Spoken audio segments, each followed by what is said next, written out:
You never forget the moment your dignity gets discounted. Live, on camera.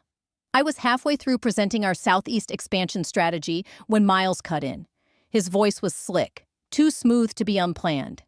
"Actually, Dana, before we continue," he said, turning to the camera like he was delivering a keynote, "I'd like to provide a brief leadership update." I blinked once. Just once. There were 27 investor names on the screen. No faces, just names glowing in polished corporate font.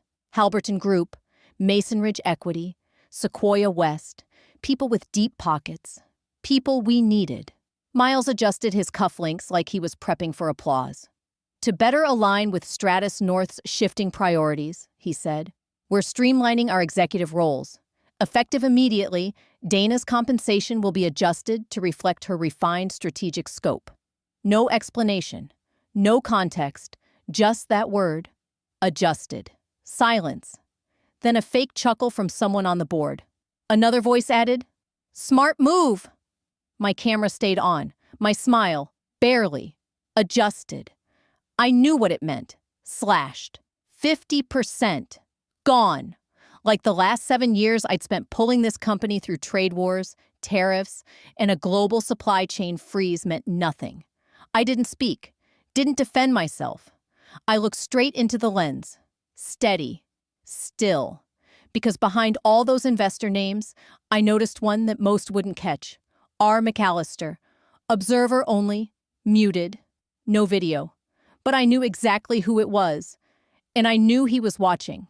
What Miles didn't realize was what that name meant to me. He kept talking. Buzzwords about agility, innovation, generational shifts. I said nothing. But every syllable branded itself across my ribs. He thought that moment made him look powerful, like he'd put me in my place.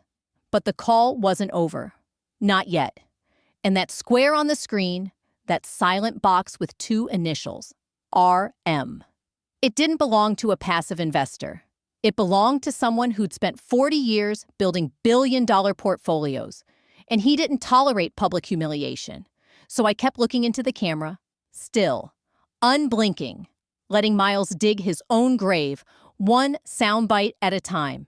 2 weeks before that call, the first crack showed up in my inbox. Not a dramatic red flag, just a missing thread on Monday's investor prep. I only saw the forwarded version, never the original. I told myself it was probably a clerical error. By Tuesday, I noticed I wasn't listed on the pitch calendar. By Thursday, my slides for the Series E presentation had been quietly swapped out. The content was the same, but it had been reshuffled, repackaged, stripped of the storyline I'd built for weeks. No heads up, no explanation. Just a silent overwrite. It felt like watching someone trace your signature, then white it out. I brought it up to Miles during Friday's ops review. He smiled and shrugged. "Thought you'd be relieved," he said. "You've been under a lot of pressure. Figured you could use some space." Then he winked. I didn't reply, but something cold and precise settled in my chest. By the next week, the whispers had begun. Quiet rumors that I was stepping back. Maybe taking a sabbatical. Maybe retiring after the raise. They floated around casually, over coffee machines and hallway hellos. No one asked me directly, but no one looked surprised either. At first, I blamed myself. Maybe I'd been too focused on the work, too trusting of the process. But it wasn't trust. It was fatigue.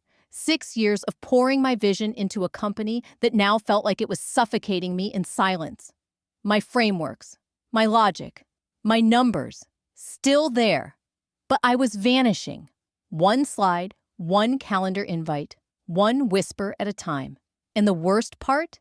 It was all so polite. Then, one night, a message landed in my personal inbox. Subject line, "You need to hear this."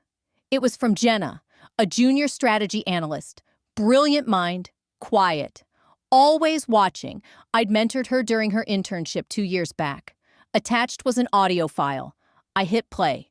Once, then again. Miles's voice, calm, polished, calculated. "If Dana's still the face of this round, we're not going to land the close," he said coolly. "She makes us look outdated. Too legacy. Investors want fresh energy. Gen Z heat. A pause. Then laughter. Male voices. Boardroom certainty. I'm not saying fire her, he added. Just ease her out before the cameras roll. Shift the optics. I closed my laptop. Not from anger, but from clarity. If you believe in stories where quiet strength rises above noise, and you're ready for more moments like this, go ahead and subscribe. The next chapter is one you won't want to miss. They weren't trying to push me aside. They were trying to erase me. And now, I had proof. It's strange when old memories resurface, not because you miss them, but because someone tries to rewrite them. I stood by the kitchen window for a long time, staring out at the Denver skyline, thinking back to our first office space, a tiny co-op on Colfax, 6 desks, 1 drafty vent, a coffee maker that hissed more than it brewed. I was 35. Back then, Stratus North was little more than a napkin sketch and a shared drive of machine learning prototypes. We built it from scratch, with late nights, bad takeout, and a ridiculous amount of whiteboard markers. Miles didn't arrive until year 2.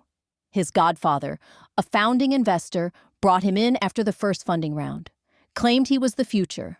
All I saw was a tailored suit, a memorized elevator pitch, and a LinkedIn profile curated by family legacy.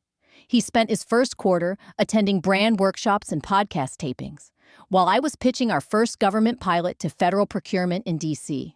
When the deal closed, the press release read, Stratus North's Miles Pennington secures first federal tech win. No mention of me? Not a single line. That was the first crack. And the pattern never stopped. By year 5, Stratus North was valued at $3.1 billion. I had built the product roadmap, designed the adaptive analytics engine, and authored the risk protocols that carried us through regulatory storms and tech disruptions.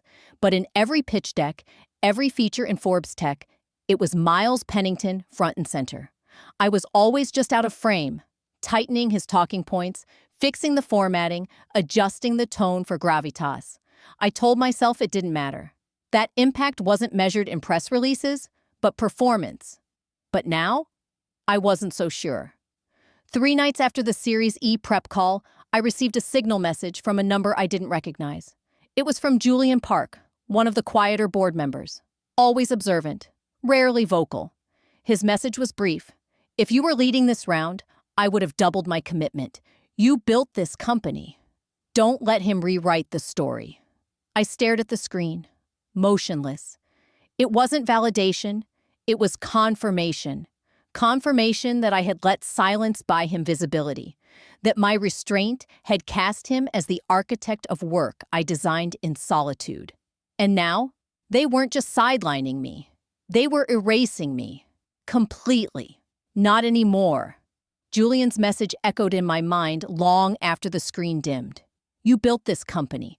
Don't let him rewrite the story. Easier said than done. Because the truth? I let him. I let Miles take the spotlight. Let his name headline the funding rounds. Let his voice define the narrative. Not because I was weak, but because I was hiding. Not from the work, but from the name that came with it. Most people know me simply as Dana Quinn. Steady, understated, tactical.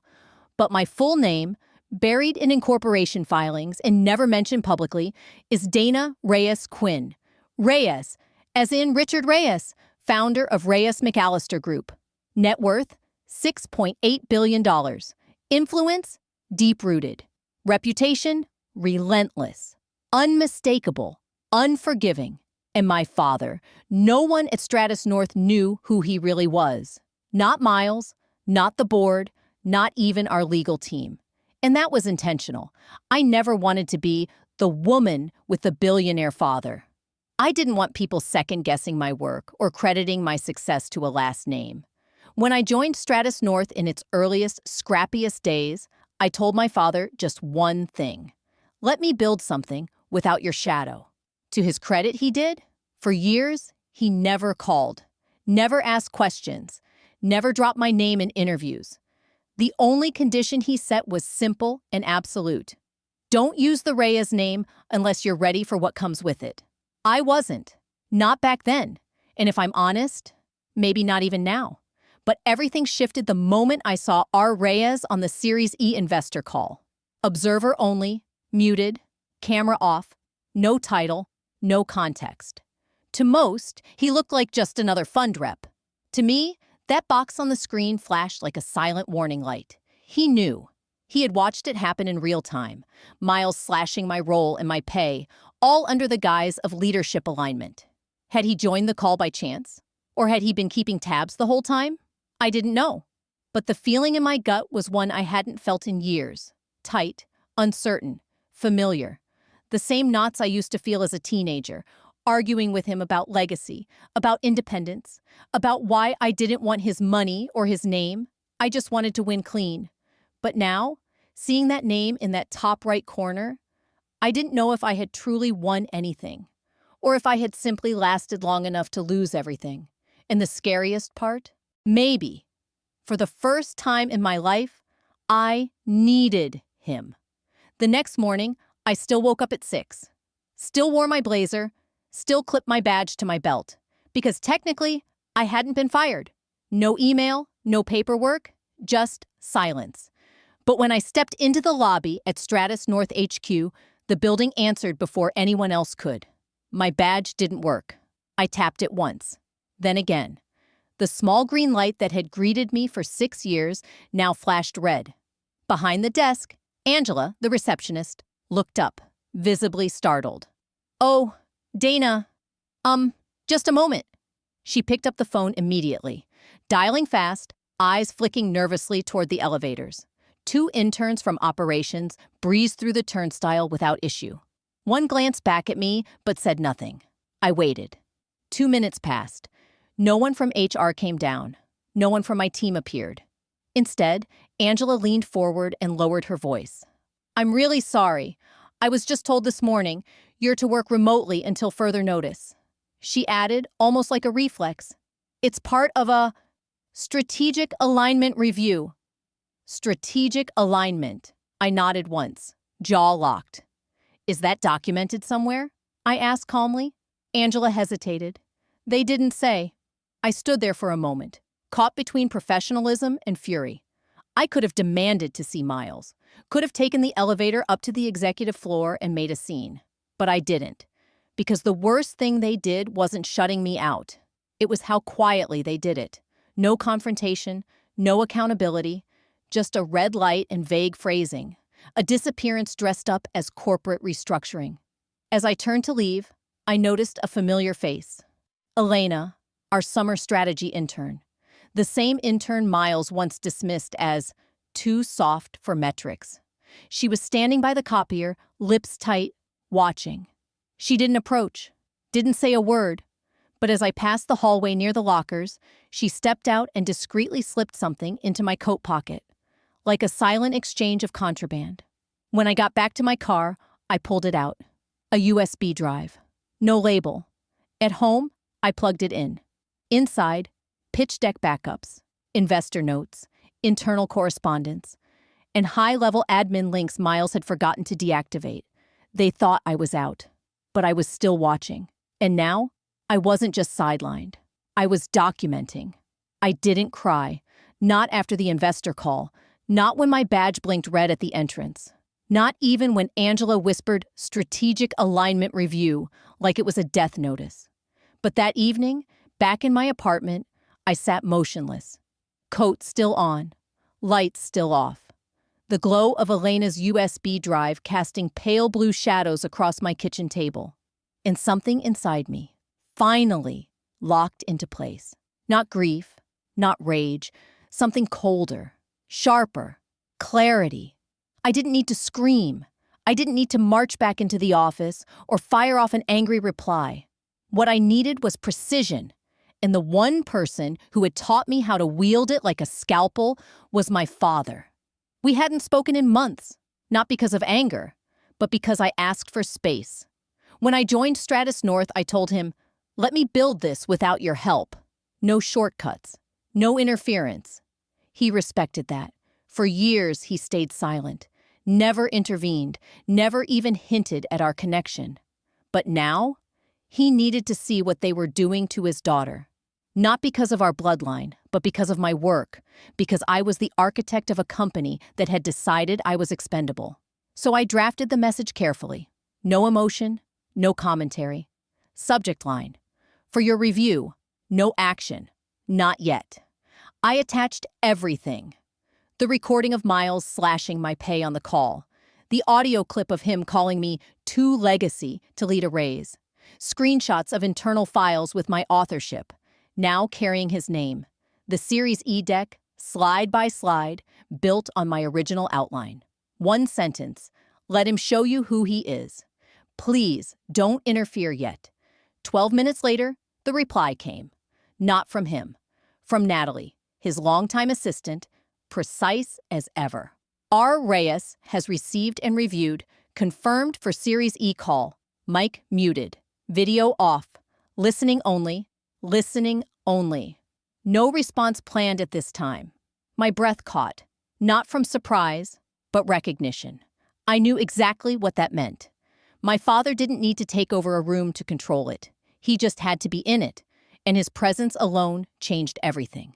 Back at Stratus North, Miles was likely celebrating, probably polishing press copy about his executive recalibration and strategic leadership evolution, probably rehearsing every sentence for the Series E pitch, fine-tuning his tone to sound bold, in control, visionary.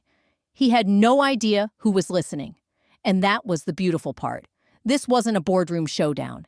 It was a quiet trap, and Miles had already walked into it, because the one person on that call capable of dismantling an entire funding round with one line was already present, just watching. He delivered his stolen speech like he'd written it himself. The uploaded video labeled Final Run CEO SE Prep was a masterpiece of performance. Miles stood confidently between two vertical monitors in the executive conference room. His gestures calculated, his tone polished, the kind of charisma that dazzled those who weren't paying attention. But I was. I watched from my kitchen table, the secure link from Elena's USB still open. And as each word left his mouth, every projection, every growth trajectory, every phrase, I heard my work. He was reciting my language, line by line, research I had buried myself in for months, refined, reviewed, rewritten until it sang. But when he said it, it didn't sound brilliant. It sounded hollow, repackaged certainty with no soul behind it.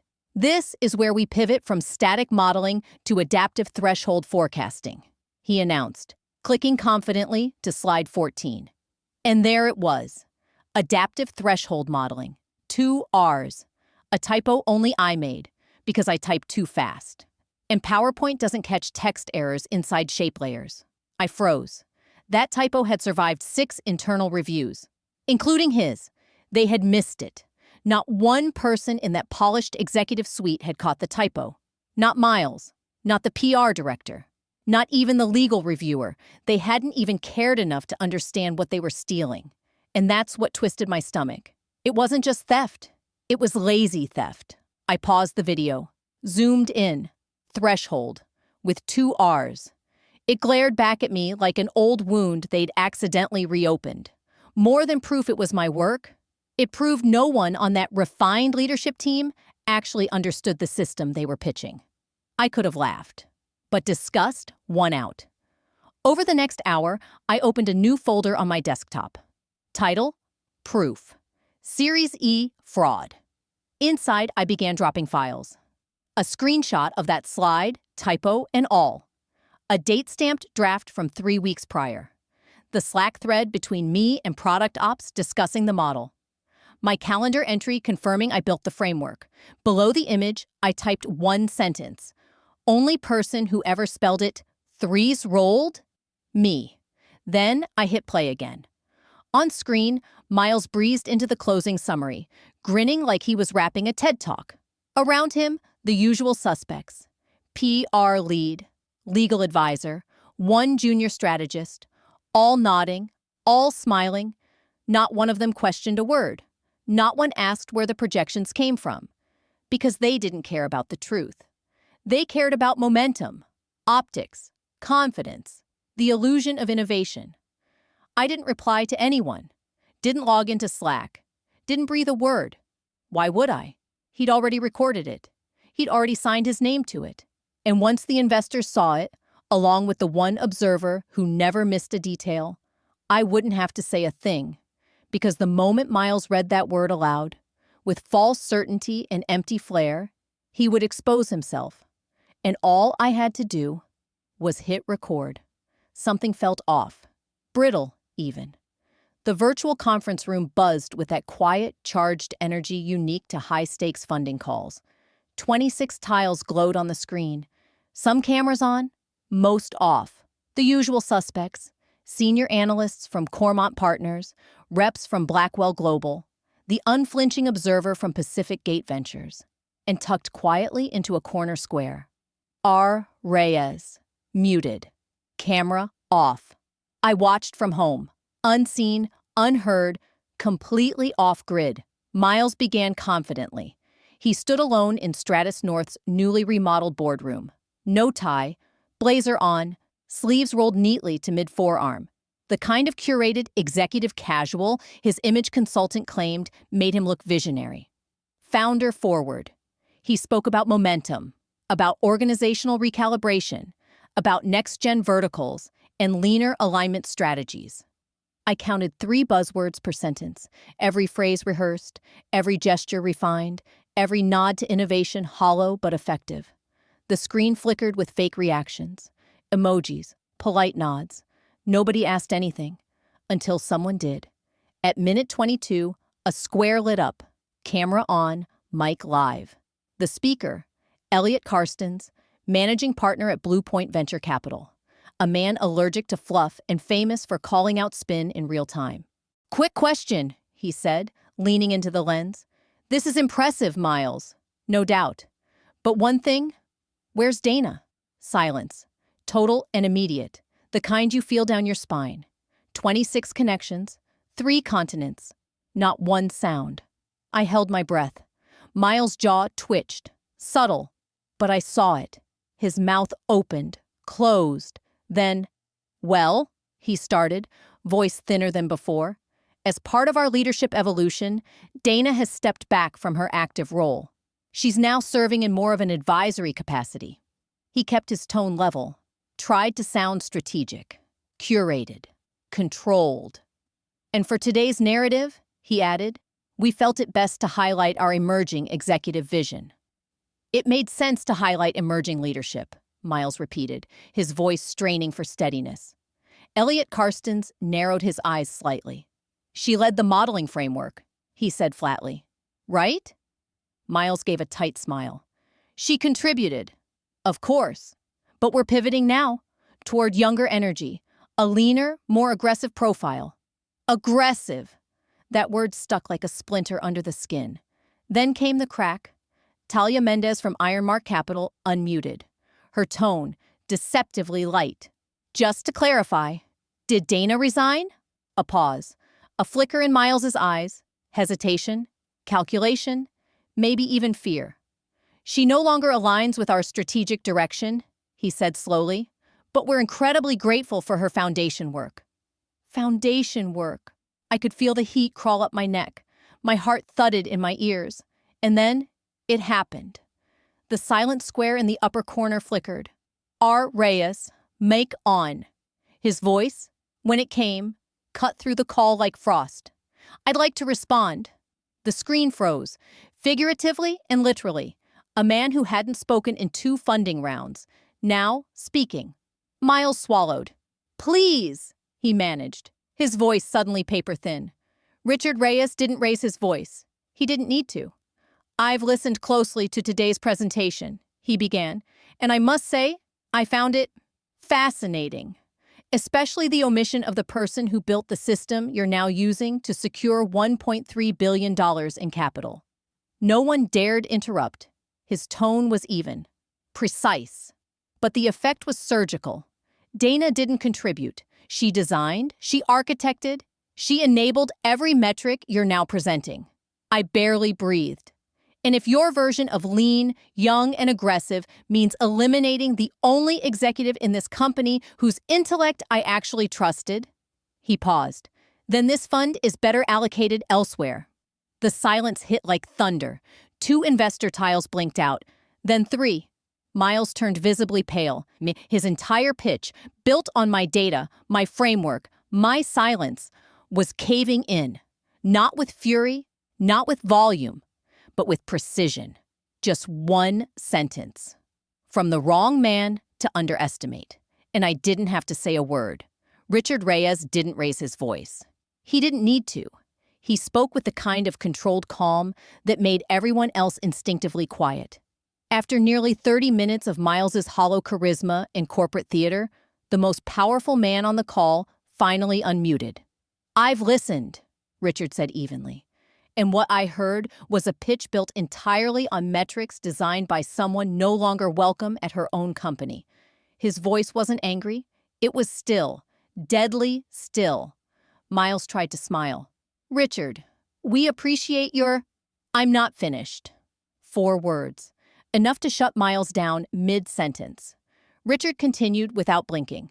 "Dana Reyes Quinn is the reason I approve this deal. Not because she's my daughter. A beat. Though she is. But because she's the only person in this room who actually understands what Stratus North does. Without her, this isn't a company I believe in. It's a performance." He paused. "And I don't invest in performances." Then came the death blow. Reyes McAllister Group is withdrawing all participation. Effective immediately. 5 seconds. That's all it took for the first ripple. Reyes McAllister, $450 million. Gone. The screen stayed frozen. No one moved. Then a blink. A tile dropped. Stonewell Partners. Another $200 million vanished in silence. 3 more investor faces disappeared in quick succession. But it was Hiro Tanaka of Kaizumi Capital who delivered the next blow. His video feed came online. A stark white office behind him. Clean. Cold. "We conducted a parallel audit," he said plainly, after detecting inconsistencies.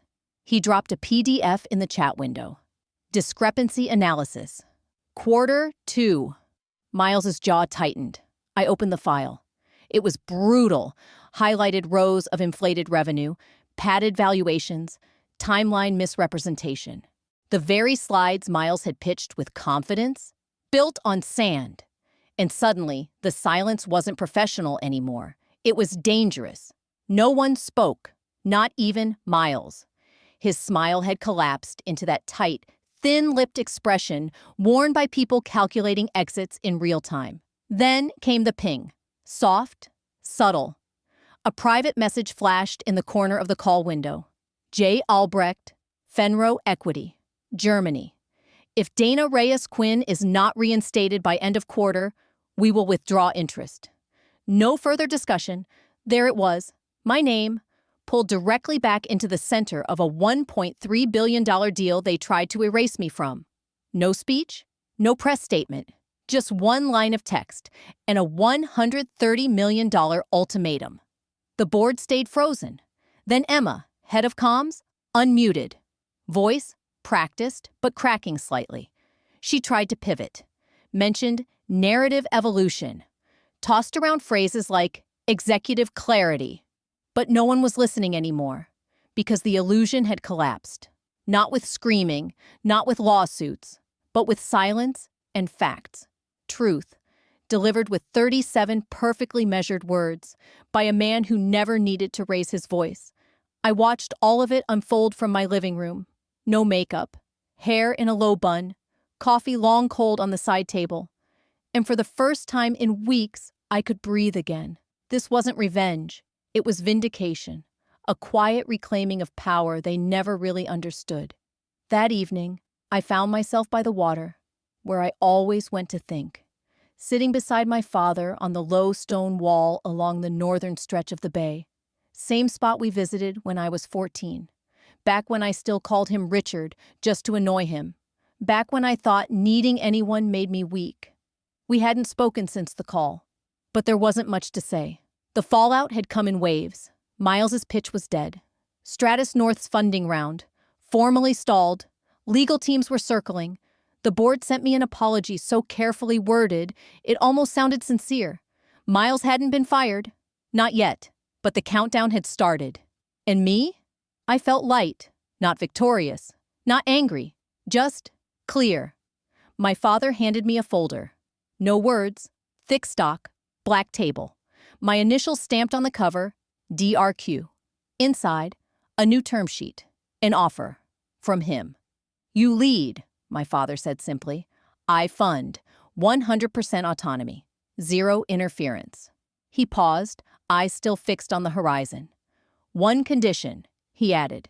This time, use your full name. I looked down at the document. Thick stock, black table formal as ever.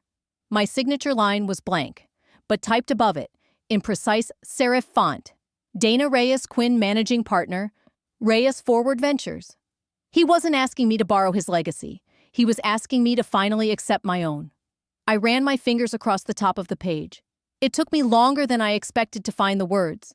15 years of pride, of distance, of pushing back every time he offered a hand, convinced that doing it alone was the only way to prove I was worth something. And now, here I was, sitting on a weathered stone wall by the bay, realizing I didn't have to fight anymore. I'm ready, I whispered. My voice caught in my throat, then softer, just above the wind. Thanks, Dad. He didn't flinch, didn't smile, just gave a small nod, like he'd been waiting to hear that word for years but never wanted to force it. That night, I signed the term sheet, not for revenge, not for validation, but because I was finally ready to build something without hiding who I was. No more aliases, no more ghostwriting strategy decks for someone else's spotlight. No more watching from the wings while others stood in the glow of work I created. This time, I'd write my name at the top of the slide, not just the footer. The company I would build wouldn't be flawless. It wouldn't always be easy, but it would be mine. And finally, that was enough. If you've ever been overlooked, underestimated, or erased from something you helped build, then you know how it feels to reclaim your name. I want to hear from you. Have you ever been pushed out quietly? Have you ever stayed silent when you should have spoken up? Drop your story in the comments. I read every single one. Because this isn't just my story, it's ours. We've all had to carry ourselves with dignity while others took the credit. But the truth? Power doesn't come from shouting. It comes from knowing your worth, standing your ground, and reclaiming your narrative on your terms. So if you're holding back, waiting for the right time to step out of the shadow, consider this your sign. Use your full name, own your story. And if you felt something watching this unfold, hit that subscribe button. Let's keep building this space, together. Quiet power is still power.